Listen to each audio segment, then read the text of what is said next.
शासन प्रभावक शतक सिंह, शतक वीर, सुविशाल गच्छाधिपति पूज्यपाद आचार्य देवेश श्री दौलत सागर सुरीश्वर जी महाराजा के जन्म शताब्दी महोत्सव के उपलक्ष्य में श्रवण कीजिए विराग क्रांति वाणी का हृदय भेदी धारदार प्रवचन। जिन शासन जिंदाबाद। क्रांतिकारी प्रवचनकार श्री शत्रुंजय महातीर्थ सेवक, कत्ल खानों के जाहिर विरोधक, लाखों पशुओं के रक्षक, मिशन हिंसा मुक्त पालिताना के मार्गदर्शक, श्वेतांबर मूर्ति पूजक तपोगच्छीय सुविशाल सागर समुदाय के गौरव, पूज्य पन्यास प्रवर श्री विराग सागर जी महाराज। आदिनाथ, कल हमने रावण की बड़ी बड़ी बातें की और रावण का थोड़ा बहुत चरित्र हमने सुना, उनका चारित्र भी हमने सुना। ये जो मन जो होता है ना, मन, इस मन के दो हिस्से होते हैं, दो हिस्से। आधा मन जो होता है, आप देखना कभी भी जब हमारे सामने जब कोई भी हादसा होता है, कोई एक इवेंट होता है, कोई भी एक निमित्त जब हमको मिलता है, तो उस समय हमारा माइंड जम्बलिंग करता है, विकल्पों की दुनिया में चला जाता है। हमें कभी कभी कोई डिसीजन लेने में बड़ा प्रॉब्लम होता है कि मैं क्या करूं, करूं तो क्या करूं, मैं ये करूं या ना करूं, मैं जाऊं या ना जाऊं, मैं बोलूं या ना बोलूं, मैं क्या, कुछ समझ में नहीं आता है। तो ऐसी स्थिति में रामलीला का एक प्रसंग याद में आता है कि एक रामलीला चल रही थी। रोज शाम को बड़ी भीड़ जमती थी। शाम का वक्त था, बस अब रामलीला कुछ देर में शुरू होने वाली है। शाम के वक्त भोजन परोसा गया है कि पहले खा लो, फिर आपको आज प्ले रात को 12 बजे तक चलेगा, क्योंकि आज राम और रावण का युद्ध होने वाला है। हजारों की संख्या में लोग, भीड़, इतनी भीड़ उमड़ पड़ी है क्योंकि आज सभी को राम रावण का युद्ध देखना था। ऐसी स्थिति में सब भोजन करने के लिए बैठे थे और अचानक परोसने वाला खिचड़ी खिचड़ी खिचड़ी खिचड़ी खिचड़ी और खिचड़ी करते करते सबको खिचड़ी परोसी उसने। उतने में पीछे से घी घी घी घी घी और वो घी वाला निकला कमंडल लेकर, सभी को घी परोसते परोसते जब वो जो रावण का रोल जो कर रहा था, तो रावण का जो रोल करने वाला व्यक्ति था, तो उसको उसने घी नहीं परोसा। क्यों पता है? बोले तू तो रावण है, तुझे क्या घी की जरूरत है। उसको घी नहीं दिया, वो आगे निकल गया। आगे जो राम का रोल कर रहा था वो बैठा होता, उसके थाली में डबल घी डाला, उसके खिचड़ी में डबल घी डाला। हो आप तो राम हो, उसको डबल घी डाला, उसको घी नहीं डाला रावण के पात्र जो करने वाले को। तो उसको बड़ा बुरा लग गया। अरे भाई मैं असली थोड़ी ना रावण हूं, तो तूने मुझे घी क्यों नहीं, तू रावण है, तू रावण है, तुझे घी नहीं मिलेगा, जा। तो ऐसा करके वो निकल गया आगे। अब उसको इतना गुस्सा है, इसको इतना बुरा लग गया, यार मैं अभी कहाँ, मैं सच में रावण हूं कि मेरे साथ ऐसे सब लोग मेरे को रावण की नजर से देखते हैं। तो उसको बुरा लग गया, तो उसने बोल दिया डायरेक्टर को, नहीं अभी मैं रोल नहीं करूंगा रावण का। अरे भैया ऐसे क्यों कर रहे हो? अरे आज तो असली युद्ध है, राम रावण का आज आखिरी युद्ध है, और अगर आप रोल नहीं करेंगे तो कौन करेगा? अब सब डायलॉग्स तो आपको पता है। तो उसने वो नट गया कि नहीं, मैं ये रोल करने वाला नहीं हूं तो नहीं हूं। एक खिचड़ी में घी नहीं मिला और उसमें तो इसने पूरी बवाल खड़ी कर दी कि मैं रावण का रोल नहीं करूंगा तो नहीं करूंगा। अब करना क्या? सबको बड़ा टेंशन आ गया। और उतने में जो राम जो था, उस राम ने डायरेक्टर से कहा आप चिंता मत करो, मैं स्टेज संभाल लूंगा, आप पर्दा खोल दो, पब्लिक हाँ हूं कर रही है, पर्दा खोल दो, बाकी सब मैं संभालूंगा। ठीक है भैया, आपके ऊपर भरोसा रखकर और ये पर्दा हम खोल रहे हैं, लेकिन इज्जत रखना हमारी, संभाल लेना। अरे आप बेफिक्र रहिए। जैसे पर्दा खुला और वो जो राम का रोल करने वाला व्यक्ति था, वो राम आगे आए, माइक संभाल लिया कि मेरे प्यारे भाइयों और बहनों, आप आज रामलीला देखने के लिए आए हो, आज राम और रावण का युद्ध होने वाला है। लेकिन एक बहुत बड़ी प्रॉब्लम हो चुकी है कि जो हमारे जो रावण थे, आज उनका पेट बहुत दर्द कर रहा है और इसलिए वो यहाँ पर स्टेज पर नहीं आ पाएंगे। लेकिन आप चिंता मत करना, आज युद्ध होगा, होके रहेगा।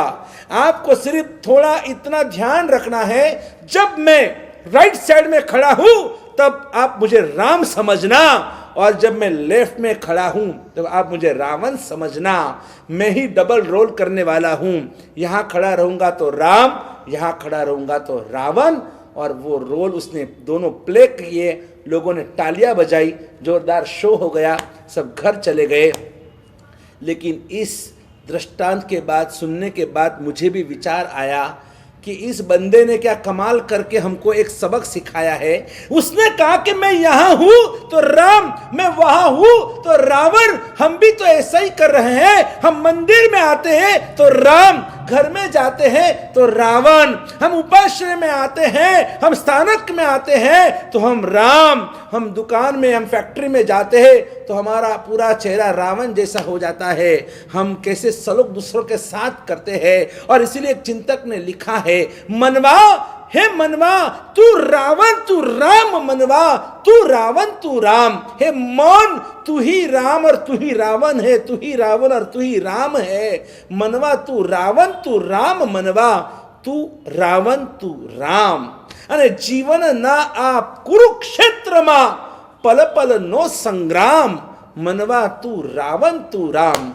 राम भी हम ही है, रावण भी हम है, कृष्ण भी हम और कंस भी हम, गौतम भी हम और गौशाला भी हम, गांधी भी हम और हिटलर भी हम, शिवाजी भी हम और अफजल खान भी हम ही तो। हमारे में सब भीतर के अंदर इतनी भीड़ जमी हुई है तो हम एक एक कैरेक्टर को, जैसे जैसे इवेंट्स आते हैं, जैसे जैसे हमारे सामने कोई ऐसे कोई हादसा आता है और तब तब अंदर के वो कैरेक्टर बाहर निकलते हैं। सांप भी हम और गधे भी हम, घोड़े भी हम तो कभी वाघ भी हम, तो कभी हम मियाँ की मिंदड़ी भी हम, तो कभी बिल्ली भी हम, कभी कुत्ते भी बन जाते हैं, कभी हाथी, कभी क्या क्या रोल हम करते रहते हैं। जैसे जैसे हमारे आसपास के प्रसंग बनते हैं वैसे वैसे हम गुलाटी मारते हैं, क्योंकि हम बंदर भी हैं, हम बंदर भी हम ही तो है। और ऐसी स्थिति में हम अपनी जिंदगी जी रहे हैं। पता नहीं कि कैसी ये हमारी नैया पार उतरेगी, क्योंकि इतने साल से तो ऐसे ही चल रहा है। न कोई हमारे में परिवर्तन है, न हमारे वाणी में परिवर्तन, न सोच में परिवर्तन, न हमारे जीवन में परिवर्तन, न आचार विचार में परिवर्तन। और इसीलिए मुझे कहना है कि बहुत हम सब, उसमें मैं भी आ गया। ऐसे मैं आपको उपदेश देता हूँ ऐसा नहीं है, वो उपदेश सबसे पहले मेरे लिए हो। ये जो भी मैं बोल रहा हूँ ना, सिर्फ आपके लिए नहीं है, ये मेरे खुद के लिए भी है।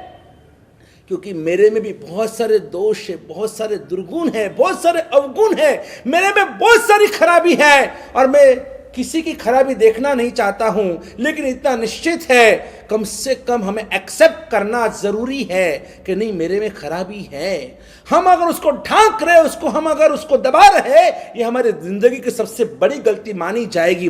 पता है आपको, जो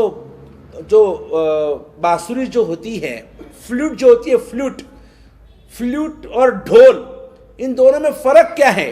फ्लूट और ढोल दोनों एक ही कबाड़ के अंदर रखे हुए थे, तो दोनों ने गपशप शुरू कर दी। तो उस ढोल ने फ्लूट से कहा कि बहना, ये कैसी बात है, ये कैसा अन्याय है कि देखो ना कि आप में तो इतने सारे छिद्र है, इतने सारे होल्स है, और फिर भी देखो तो लोग आपको मुंह पर वो बांसुरी बजाते, मुंह पर रखकर आपको कितना प्यार करते हैं। आपको सुनने के लिए तो बहना कहाँ कहाँ से लोग आते हैं, कहाँ कहाँ से वो पशु हरण वगैरह दौड़ दौड़ कर, गाय का झुंड, जब कृष्ण कन्हैया जब फ्लूट बजाते तब कहाँ कहाँ से गोपियाँ आती थी। तो वो जो आपको मुंह पर लगाते हैं इतने छिद्र होते हुए भी, तो मुझे आश्चर्य होता है, जबकि मेरे में तो कोई छिद्र भी नहीं है। अगर मेरे ढोल के अंदर कोई छिद्र हो भी जाए तो लोग बर्दाश्त नहीं करते हैं, तो उसको वापस चेंज कर बिना छिद्र का वो पूरा ऊपर कवर लगाते हैं और जोर जोर से मुझे पीटते हैं, मुझे मारते हैं। मेरे में एक भी छिद्र नहीं है और फिर भी मुझे जो जो से पीटते हैं, मारते हैं, और तुझ में तो छिद्र ही छिद्र है, और फिर भी तुझे मुंह पर लगा, प्यार से तुझे मुंह पर लगाते हैं, बजाते हैं, तो तेरे मेरे बीच में ऐसा फर्क क्यों को समझ में नहीं आता है।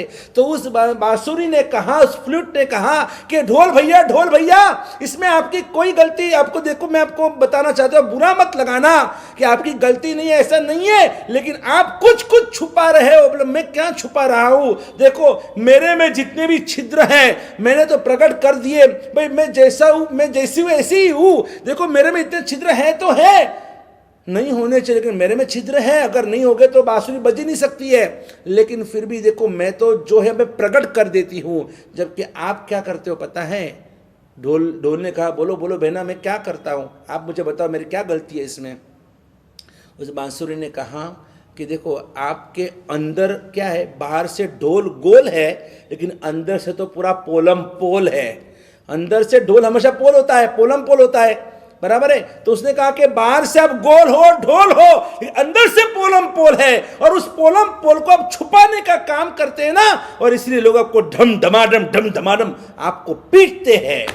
बस मुझे लगता है कहीं ना कहीं हम भी ऐसा ही कुछ कर रहे हैं, हमारे पोलम पोल को हम छुपा रहे हैं, हमारी पोल को हम छुपा रहे हैं। ये बहुत बड़ा हम गलत काम करते हैं जिंदगी के अंदर। हम हैं रावण जैसे और अपने आप को राम समझ कर बैठे, हमारी विचारधारा कंस जैसी है, जरासंध जैसी है, और अपने आप को कृष्ण समझ कर बैठे हैं। हम अंदर से भीतर से तो हिटलर से भी बदतर है, औरंगजेब अफजल खान से भी बदतर है, और फिर भी अपने आप को हम बड़े शहंशाह समझ कर बैठे हैं। हम अपने आप को धर्मात्मा महात्मा समझ कर बैठे हैं। डगले दंभ करूं, डगले दंभ करू, मने दुनिया माने धर्मात्मा, पण शू भर्यू आ मनडा मां, एक वार जुओ ने परमात्मा। હું સ્વાંગ ધરું છું સાધુનું, હું સ્વાંગ ધરું છું ધર્મીનું, અને વંદન સહુના પાવું છું, અને પંચરંગી પીછા પહેરીને મારી સાચી જાત છુપાવું છું, મારી સાચી જાત છુપાવું છું।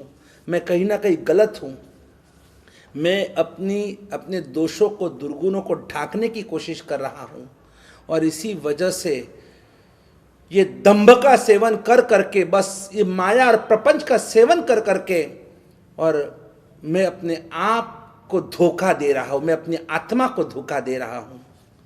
जैसे बुढ़े होने के बाद भी आप देखो, बुढ़ापा आने के बाद भी इंसान ये जो पूरा मेकअप करता है, मेकअप कर कर, हेयर डाई कर कर, लाली लिपस्टिक लगाकर, शैम्पू लगाकर, पॉप पाउडर लगाकर, और वो ये दिखाना चाहता है, किसने कहा मैं बूढ़ा हूँ, हाँ किसने कहा मैं बूढ़ा हूँ, किसने कहा मैं बुढ़ी हूँ। अरे आप किसको फंसा रहे हो, किसको आप फंसा रहे हो, किसको चीट कर रहे हो। अरे चाहे आप दुनिया को बता देंगे कि हाँ मैं बुढ़ा नहीं, मैं बुढ़ी नहीं हूँ, लेकिन आपको तो पता है ना, आपको तो पता है कि अभी आपकी क्या स्थिति चल रही है। और इसलिए कहता हूं कि ये सब छोड़ो, ये दंभ का सेवन छोड़ो, और आप तैयार हो जाओ। आपको जो अब जिंदगी मिली है वो शासन के लिए, वो राष्ट्र के लिए, नवनिर्माण के लिए, समाज के लिए, उद्धार के लिए, कुछ नेक और अच्छा काम, जितना समय आपको मिला है, कुछ ना कुछ काम करके फिर विदाई लेना, संसार से विदाई लेना, तब तक मरना भी नहीं। पहले एक कहावत थी कि करेंगे या मरेंगे, हमने उस कहावत में परिवर्तन कर लिया, करेंगे या मरेंगे, ऐसा मरना भी नहीं है, ऑप्शन देना ही नहीं है, आप करके ही मरेंगे। अब मरना है तो करके ही मरेंगे। इतना स्ट्रांग अपने आप को बनाओ, बुनियादी अंदर की फौलाद को बाहर निकालो, तब आप भी कुछ नेक काम कर पाएंगे। हमें रावण नहीं बनना है, हमें कंस नहीं बनना है, हम कृष्ण, हमको तो राम बनना है, श्री कृष्ण बनना है, हमको महात्मा बनना है, हमको अधम आत्मा नहीं बनना है। और यही बनने के लिए ही हम सबको तैयार होना है। हमने भी अपनी जिंदगी में यही मकसद के साथ शत्रुंजय गिरिराज के लिए जो हमने आंदोलन उठाया, और इस आंदोलन को एक ही मकसद के साथ कि जो भी गलत कर रहे हैं, हम खुद गलत करेंगे नहीं और किसी को गलत करने भी नहीं देंगे। और इसीलिए हमने दो प्रकार की जो फाइट होती है, एक है पेपर फाइट और दूसरी है रोड फाइट। इस दोनों फाइट में हम आगे बढ़ रहे हैं। देखो कभी भी कोई गलत हो रहा है तो गलत चलाना ये भी एक गलत बात है। आप गलत चलाते क्यों हो?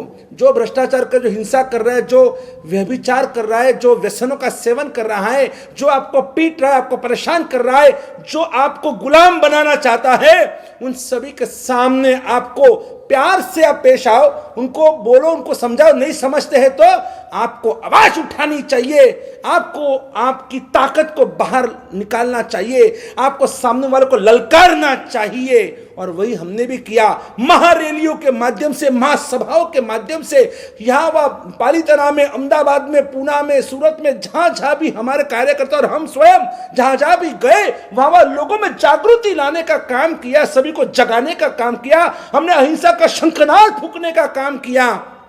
और मैं चाहता हूं आप भी जहां हो वहां पर आप हमारे कार्यकर्ता बनो, दादा आदिनाथ के कार्यकर्ता बनो, आप शत्रुंजय की सेना में भर्ती हो, आप अहिंसा की सेना में भर्ती हो, आप जैन सेना में भर्ती हो, जैन आर्मी में भर्ती हो, आप हमारे भारतीय सेना में भर्ती हो। लेकिन ये जो डिफेंस सिस्टम की मैं बार बार जो आपको बात बताना चाहता हूं कि आप जुड़ो और आपकी ताकत का प्रदर्शन करो कुछ नेक और अच्छे काम के लिए।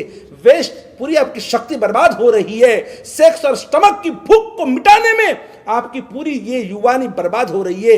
अपने आप को संभालो और जुड़ो अपने हमारे अभियान के साथ। आप देखते रहिएगा हमारे कहाँ का महारैलियां निकली, कहाँ का महासभा हुए, कहाँ का क्या क्या हमने किया, रोज बरोज आप देखते रहिएगा।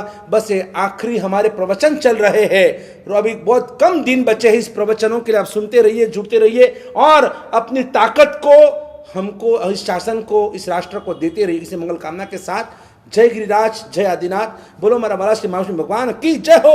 वर्तमान गच्छाधिपति आचार्य भगवान दौलत सागर सुरेश्वर जी महाराज की जय हो।